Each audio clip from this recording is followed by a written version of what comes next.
தமிழக காவல்துறைக்குன்னு ஒரு மாண்பு இருந்துச்சு. இன்னைக்கு பார்த்தீங்கன்னா பராசக்தி டிக்கெட்டை விநியோகம் பண்ணுறதுக்கு அனுப்பி வச்சுருக்காங்க இந்த திராவிட மாடல் ஆட்சியில். தஞ்சாவூரில் ஹெல்மெட்டு போட்டு வந்தால் பராசக்தி படத்துக்கு 2 டிக்கெட் இலவசம். பராசக்தி படம் மொக்க படம்ட்டு போடிட்டு இருக்குது. அந்த மொக்க படத்தை தூக்கி பிடிக்கிறதுக்கு ஸ்காட்லாந்து யார்டுக்கு இணையான போலீஸ் அப்படின்னு சொல்லிட்டு புகழப்படுகிற தமிழக போலீஸை படத்துக்கிட்ட கொடுக்க வச்சுருக்காங்க. கேட்டால் இதுதான் திராவிட மாடல்பாங்க போல இருக்குது. ஒரு காவல்துறையை எந்த அளவுக்கு கொச்சைப்படுத்த முடியுமோ அந்த அளவுக்கு கொச்சைப்படுத்துகிறாங்க. ஏன்னா பராசக்தி படம் 1967 காங்கிரஸ் ஆட்சி காலத்தில் இந்தியை திணிச்சதுக்கு எதிரான படம். இப்போ மோடி ஆட்சியில் இந்தியை திணிக்கலை. இந்தி ஒரு விருப்ப பாடம். வேண்டுமென்றால் 3வது பாடமாக இந்தியை எடுத்துக்கொள்ளலாம்.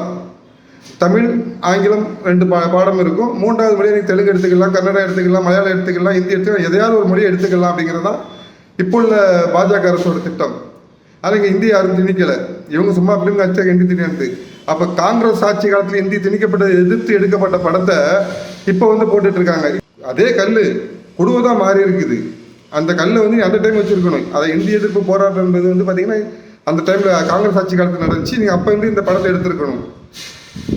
இப்போ மக்கள் எப்போ திமுக இந்த ஊழல் குற்றச்சாட்டில் அதிகமாக அடிபடுதோ, இனிமேட்டு ஆட்சிக்கு வர முடியாத சூழல் வருதோ, இனிமேட்டு ஆட்சி மக்கள் நம்ம ஓட்டு போட மாட்டாங்கிறது அப்போல்லாம் இந்த மொழி பிரச்சனை தூண்டி விடுவாங்க.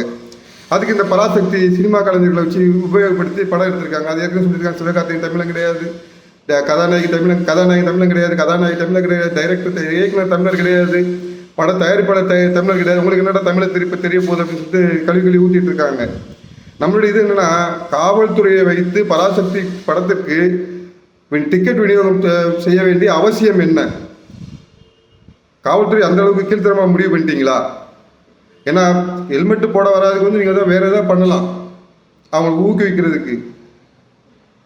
இந்த அப்படி படமே தான் இது பண்ணால் அவதார் படம் வந்துருக்குது, அதுக்கு அனுபவிக்கலாம். இல்லைன்னா இந்த இதெல்லாம் வச்சுருக்கீங்களே, இந்த தொல்காப்பியர் பூங்கா, நூலகம், இந்த மாதிரி நூலகத்துக்கு இந்த புக்கு தரம் ஏதாவது புத்தகங்களை பரிசீலிக்கலாம். நீங்கள் ஹெல்மெட் போட்டு ஒரு ஊக்குவிக்கிற செஞ்சுக்கணும், புத்தகங்களை பரிசீலிக்கலாம். உங்களுக்கு இந்த புத்தகத்தை படிங்க அப்படின்னு சொல்லிட்டு ஒரு மட்டமான படத்தை பார்க்க சொல்ல வேண்டிய அவசியம் என்ன? அதான் நீங்கள் பராசக்தி படம் ஓடாது, பராசக்தி படம் ஓட போகிறது கிடையாது. நீங்கள் இவங்களுக்கு காவல்துறை வச்சு டிக்கெட் கொடுத்தாலும் சரி, நாளைக்கு கட்சிக்காரனே டிக்கெட் கொடுத்தாலும் சரி, எம்எல்ஏ நின்னாலும் சரி, முதலமைச்சர் தமிழக பஞ்சாயத்து முதலமைச்சர் ஸ்டாலினே போய் நின்னாலும் பராசக்தி படம் ஓட போகிறது கிடையாது. யாரும் படம் போய் பார்க்க போகிறது கிடையாது. ஃப்ரீயாக கொடுத்தாலும் ஃபினாயில குடிக்கிறதுக்கு இந்த படத்தில் சொல்கிறாங்களே, ஃப்ரீயாக கொடுத்தா அலிலே பாபு எங்கப்பா, ஃப்ரீயாக கொடுத்தா ஃபினாயிலே குடிப்பான், இப்போ ஃப்ரீயாக கிடச்சிருக்கா சும்மா இருப்பான் அப்படின்ற மாதிரி உங்கள் கட்சியில் வேணால் ஃப்ரீயாக கொடுத்தா இதை பண்ணுவாங்க. ஆனால் பொதுமக்கள் தெளிவாக இருக்காங்க. நீ ஃப்ரீயாக என்ன கொடுத்தாலும் சரி, இந்த படத்தில் ஃப்ரீயாக கொடுத்தா இந்த இதில் சொல்கிறது இந்த மூஞ்சிலாம் வேலைக்கு போகாது, இந்த மூஞ்சிலாம் காசாகாதுன்ற மாதிரி இந்த படம் இதாகாது. நீங்கள் அதுக்காக காவல்துறையை களங்கப்படுத்தாதீர்கள். உங்கள் கையில் காவல்துறை இருக்கின்ற ஒரே காரணத்திற்காக காவல்துறையை உங்கள் வீட்டு வேலையாளாக நடத்தாதீர்கள். இது 2026 தேர்தல் கண்டிப்பாக எதிரொலிக்கும். போலீஸ்காரங்களும் உங்களுக்கு ஓட்டு போட மாட்டாங்க. இப்படி பண்ணிட்டு இருந்தீங்கன்னா போலீஸ்காரங்களும் உங்களுக்கு ஓட்டு போட மாட்டாங்க. இதே ரீதியில் நீங்கள் போயிட்டு இருந்தீங்கன்னா ஏற்கனவே தெரிஞ்சிருச்சு, அரசு ஊழியர்கள் ஓட்டு போட போகிறது கிடையாது, தூய்மை பணியாளர்கள் ஓட்டு போட போகிறது கிடையாது, ரோட்டில் உட்காரச்சி கடிச்சு கதற விட்டீங்க, ஆசிரியர்களை அது அடித்து இழுத்துட்டு இருக்கீங்க, இந்து முன்னணி தலைவரை இது பண்ணிட்டு இருக்கீங்க, இந்து மதத்தை இழிவுபடுத்தி பேசிட்டு இருக்கீங்க. திருப்பரங்குன்றம் கோயிலில் தீபம் ஏற்றாதுக்கு நேற்று நீதிபதி கேள்வி கேட்குறாரு. மாணவர்கள் தூக்கில் மாட்டி தொங்கிடுவான். யாரை கேட்டு தடுத்த, யாரை கேட்டு என்னுடைய உத்தரவை பண்ணல, சேகர் பாபு சொன்னாரா அப்படின்லாம் கேட்கும்போது கொஞ்சமாக உடம்புல ஈனம் சூடு சொன்னோட்டையும் தொங்கியிருப்பான். நீங்கள் தொங்க போகிறது கிடையாது. ஆனால் 2026 நீங்கள் வரப்போகிறது கிடையாது. பராசக்தி டிக்கெட்டே விற்றாலும் சரி, இல்லை பராசக்தியே இல்லை நீங்கள் வேறு ஏதாவது விற்றாலும் சரி, பராசக்தி டிக்கெட் விற்றாலும் சரி, இல்லை நீங்கள் வேறு ஏதாவது விற்றாலும் சரி, இங்கே வரப்போகிறது ஆட்சிக்கு வரப்போகிறது. மக்கள் தெளிவாக இருக்காங்க.